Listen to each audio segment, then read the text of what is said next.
شملہ کی پہاڑیوں میں ٹنی چڑیا اپنے شوہر بلیکی کے ساتھ رہا کرتی تھی۔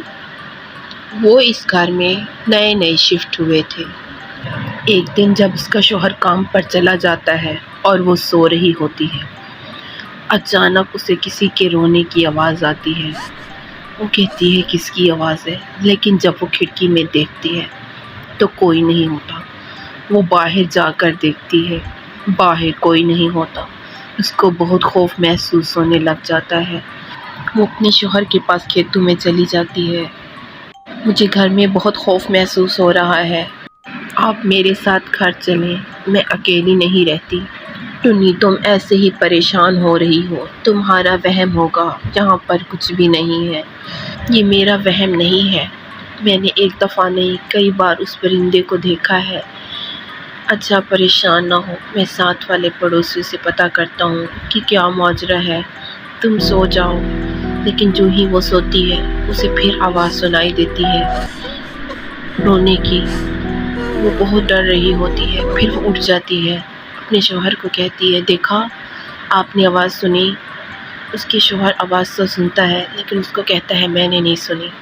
اچھا تم پریشان نہ ہو، میں ساتھ والے پڑوسیوں سے جا کے پتہ کرتا ہوں کہ کیا ہے، کس کی آواز آتی ہے اس گھر میں۔ اگر ایسا ہی رہا تو پھر ہم اس گھر میں نہیں رہ سکتے۔ وہ ساتھ والے گھر میں بنٹی کبوتر کے پاس جاتا ہے۔ بنٹی میاں، تم تو اس گاؤں میں کافی عرصے سے رہتے ہو، ہم یہاں پر نئے شفٹ ہوئے ہیں، لیکن جب سے شفٹ ہوئے ہیں ہمیں اس گھر میں ایک بھوتیا چڑیا دکھائی دیتی ہے اور وہ ہر وقت روتی رہتی ہے۔ کیا ماجرا ہے، تم ہی ہمیں بتا سکتے ہو؟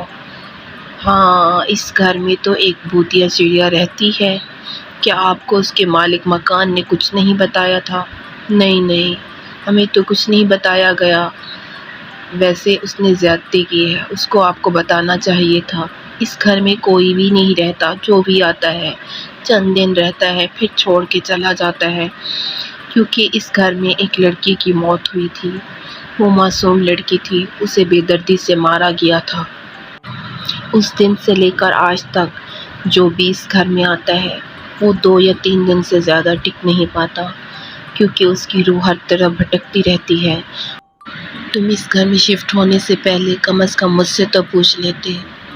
بنٹی میاں، مجھے کیا پتا تھا کہ یہ بھوتیا گھر ہے؟ اگر مجھے پتا ہوتا تو میں اس گھر میں شفٹ ہی نہ ہوتا، لیکن اب ہم اس گھر میں نہیں رہ سکتے، ہم دوسرے گاؤں میں چلے جائیں گے۔ ہم اس گاؤں میں بھی نہیں رہتے کیونکہ میری بیوی بہت خوف میں رہتی ہے اور میں پریشان ہوتا ہوں، وہ اکیلی رہتی ہے۔ تمہارا بہت بہت شکریہ۔ وہ اپنے گھر آ جاتا ہے، ٹنی کو کہتا ہے ٹنی اب ہم اس گھر میں نہیں رہیں گے، تم صحیح کہتی تھی، واقعی یہ ایک بھوتیا گھر ہے۔ ہم صبح ہی دوسرے گاؤں میں شفٹ ہو جاتے ہیں۔ اگلے دن صبح ہوتے ہی وہ دوسرے گاؤں میں شفٹ ہو جاتے ہیں۔ ٹنی، اب تمہیں پریشان ہونے کی کوئی ضرورت نہیں ہے، اس گھر میں کوئی بھوت نہیں ہے۔ دیکھو میں تمہارے لیے کیا لایا ہوں، تم نے ایک سونے کے ہار کا کہا تھا، میں تمہارے لیے لے آیا ہوں، کتنا پیارا لگ رہا ہے۔ ہاں یہ بہت پیارا ہے، مجھے بھی بہت پیارا لگ رہا ہے۔ پھر ٹنی باہر چلی جاتی ہے، باہر دیکھتی ہے، واقعی یہ گاؤں بہت پیارا ہوتا ہے، یہاں پر بہت سکون ہوتا ہے۔ پھر اس کی ملاقات جامنی چڑیا سے ہو جاتی ہے، وہ پڑوس میں رہتی ہے۔ لگتا ہے تم اس گاؤں میں نئے شفٹ ہوئے ہو۔ ہاں بہن، ہم آج ہی شفٹ ہوئے ہیں، کیا تم میری دوست بنو گی؟ میں اکیلی رہتی ہوں گھر میں، مجھے بہت خوف محسوس ہوتا ہے۔ کیوں نہیں، ضرور، آج سے تم مجھے اپنی دوست کیا اپنی بہن ہی سمجھو۔ ویسے تمہارا گھر کہاں ہے؟ میرا گھر یہ سامنے ہی ہے، تمہارے بغل والے گھر میں میں رہتی ہوں۔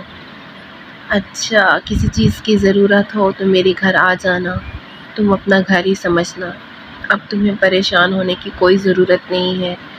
تمہارے شوہر میرے شوہر کو کہہ کر گئے تھے کہ میری بیوی اکیلی رہتی ہے، اس کا خیال رکھنا۔